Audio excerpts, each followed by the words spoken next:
আসসালামু আলাইকুম ওয়ারাহমাতুল্লাহি ওয়াবারাকাতুহু। প্রিয় দিনী ভাই ও বোনেরা, আপনারা সকলে কেমন আছেন? আলহামদুলিল্লাহ। আজ আলোচনা করব আসরের পর মাত্র 21 বার একটি ছোট্ট দোয়া পড়লে আপনার ঘরে টাকা পয়সা, অভাব, অনটন, ঋণ মুক্তির কোনো না কোনো একটা ব্যবস্থা হয়ে যাবে ইনশাল্লাহ। আমি আশা করছি আপনারা যদি মন থেকে নিয়ত করে এই ছোট্ট দোয়াটি 21 বার আসরের নামাজের পরে পড়েন, আল্লাহ রাব্বুল আলামিন আপনার পরিবার ও সংসার থেকে অভাব, অনটন, ঋণ মুক্তির কোনো না কোনো একটা ব্যবস্থা করেই দেবেন ইনশাল্লাহ। তাই অনুরোধ করব দিনী ভাই বোনেরা, ভিডিওটি মনোযোগ দিয়ে সম্পূর্ণ দেখার। দৈনিক 5 ওয়াক্ত নামাজ ফরজ, আর নামাজ মানুষকে আত্মশুদ্ধি অর্জনের সাহায্য করে, পবিত্রতা অর্জন সহায়তা করে। দিনে 5 বার উজু করার মধ্য দিয়ে মানুষ শারীরিক পরিচ্ছন্নতা অর্জন করে এবং বিনম্র চিত্তে সালাত আদায়ের মাধ্যমে অত্যন্ত 5 বার আল্লাহকে স্মরণ করে থাকে। আসরের 4 রাকাত ফরজ নামাজ প্রত্যেক প্রাপ্ত বয়স্ক নর নারীর আদায় করা উচিত। আবু মালিক রাদিয়াল্লাহু তাআলা আনহু থেকে বর্ণিত, তিনি বলেন, এক যুদ্ধে আমরা বুরায়দা রাদিয়াল্লাহু তাআলা আনহুর সঙ্গে ছিলাম। দিনটি ছিল মেঘলা, তাই বুরায়দা রাদিয়াল্লাহু তাআলা আনহু বলেন, শীঘ্রই আসরের নামাজ আদায় করে নাও, কারণ নবী করিম সাল্লাল্লাহু আলাইহি ওয়াসাল্লাম বলেছেন, যে ব্যক্তি আসরের নামাজ ছেড়ে দেয় তার আমল বিনষ্ট হয়ে যায়। বুখারী শরীফের একটি হাদিস। তাছাড়াও আবু হুরায়রা রাদিয়াল্লাহু তাআলা আনহু থেকে বর্ণিত, আল্লাহর রাসূল সাল্লাল্লাহু আলাইহি ওয়াসাল্লাম বলেছেন, ফেরেশতারা পালা বদল করে তোমাদের মাঝে এসে থাকেন, একদল দিনে একদল রাতে। আসর ও ফরজের সালাতে উভয় দল একত্রিত হয়ে অতঃপর তোমাদের রাত যাপনকারী দলটি উঠে যায়। তখন আল্লাহ তাআলা তাদের জিজ্ঞাসা করেন, আমার বান্দাদের কোন অবস্থায় রেখে এলে? অবশ্যই তিনি নিজে এই বিষয়ে সবচেয়ে বেশি জানেন। উত্তরে তারা বলে, আমরা আপনার বান্দাদের সালাতে রেখে এসেছি। যখন আমরা গিয়েছিলাম তখনও তারা সালাত আদায়তর অবস্থায় ছিলেন। এটি বুখারী শরীফের একটি হাদিস। তাই আবু হুরায়রা রাদিয়াল্লাহু তাআলা আনহু থেকে হাদিসটিতে বর্ণনা করা হয়েছে। আল্লাহর রাসূল সাল্লাল্লাহু আলাইহি ওয়াসাল্লাম আরও বলেছেন, তোমাদের কেউ যদি সূর্যাস্তরের আগে আসরের নামাজের এক সেজদা পায়, তাহলেও সে যেন সালাত পূর্ণ করে নেয়। আর যদি সূর্যোদয়ের আগে ফজরের সালাত এক সেজদাও পায়, তাহলেও সে যেন সালাত পূর্ণ করে নেয়। এটি বুখারী শরীফের একটি হাদিস।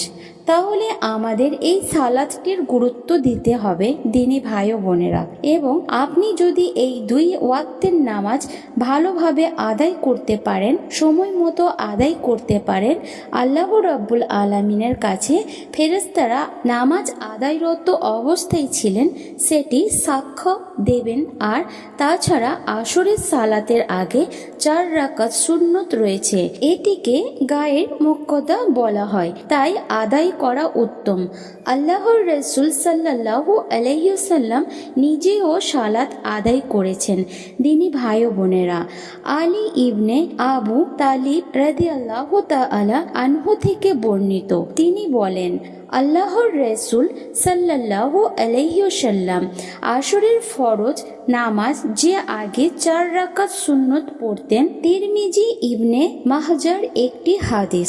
তাছাড়া অন্য আরেকটি হাদিসে এসেছে, ওমর ফারুক রাদিয়াল্লাহু তাআলা আনহু থেকে বর্ণিত, রাসূল পাক সাল্লাল্লাহু আলাইহি ওয়াসাল্লাম বলেছেন, আল্লাহ সেই ব্যক্তিদের উপর রহম করুন যারা আসরের সালাতের আগে 4 রাকাত সুন্নত আদায় করে। এটি আবু দাউদ তিরমিজি শরীফের একটি হাদিস। তাই মাঝে মধ্যে আসরের আগে 4 রাকাত সুন্নত আদায় করে নেবেন। এটি আল্লাহ তাআলার আপনাকে অবশ্যই প্রতিদান করবেন। মানুষ অভাবে ও সংকটে পড়ে, এটি জীবন ব্যবস্থার খুবই স্বাভাবিক বিষয়। তাই কেউ যখন আর্থিক দুর্ব্যবস্থায় পড়ে কিংবা গুরুতর প্রয়োজনে বাধ্য হয়ে তখন অন্যের কাছ থেকে ঋণ নেয়। ঋণের টাকা নিজের প্রয়োজন ও আবশ্যকতা পূরণের চেষ্টা করে থাকে, কিন্তু ঋণ কারোর জীবনে কখনো অভিশাপ বয়ে আনে।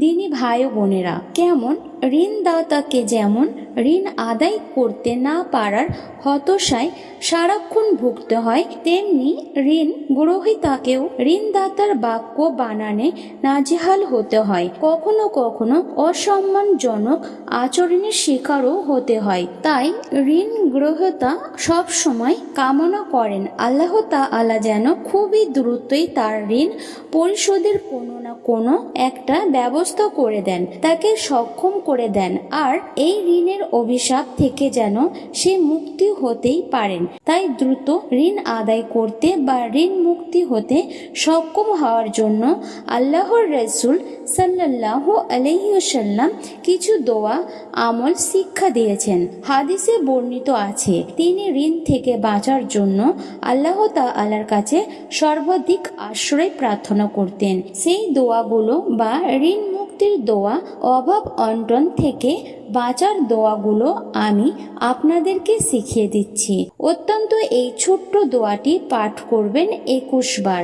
আসরের নামাজ আদায় করে ছোট্ট একটা নিয়ম মেনে একবার চতুর্থ খলিফা আলী রাদিয়াল্লাহু তাআলা আনহুর কাছে এক ব্যক্তি ঋণ পরিশোধের জন্য কিছু সাহায্য চায়। এই সময় আলী রাদিয়াল্লাহু তাআলা আনহু তাকে বলেন, আমি কি তোমাকে কয়েকটি শব্দের শিক্ষা দিব যা আমাকে আল্লাহর রাসূল সাল্লাল্লাহু আলাইহি ওয়াসাল্লাম শিক্ষা দিয়েছেন।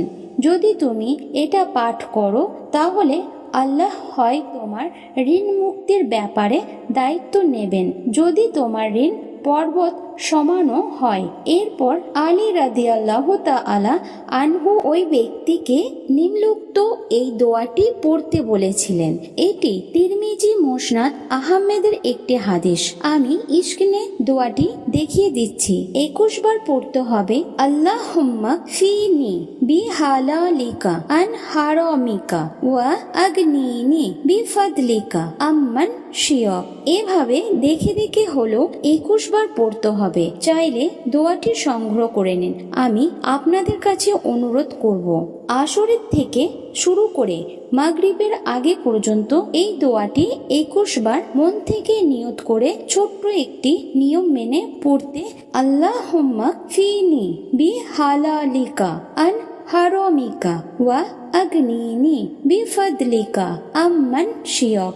হে আল্লাহ, হারামের পরিবর্তে তোমার হালাল রুজি আমার জন্য যথেষ্ট করো, আর তোমাকে ছাড়া আমাকে আর কারোর মুখাপেক্ষী করো না, এবং সেই অনুগ্রহের দ্বারা তুমি আমাকে সচ্ছলতা দান করো। দোয়াটি পড়ার আগে এই ছোট্ট দরুদটি দেখাচ্ছি।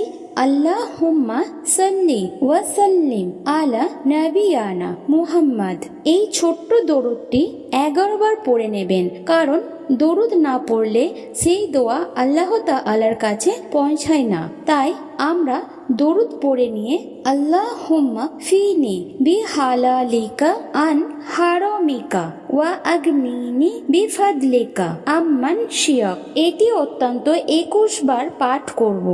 11 বার দরুদ পড়ে আমাদের যত চাওয়াগুলো আছে আল্লাহ তাআলার কাছে বলবো, অর্থাৎ পরিবার, সংসার, রিজিকে বরকত চাইব, ঋণ মুক্তির জন্য দোয়া করব। আল্লাহ রাব্বুল আলামিন আপনার কোনো না কোনো একটার মাধ্যমে ঋণ মুক্তির ব্যবস্থা করে দেবেন।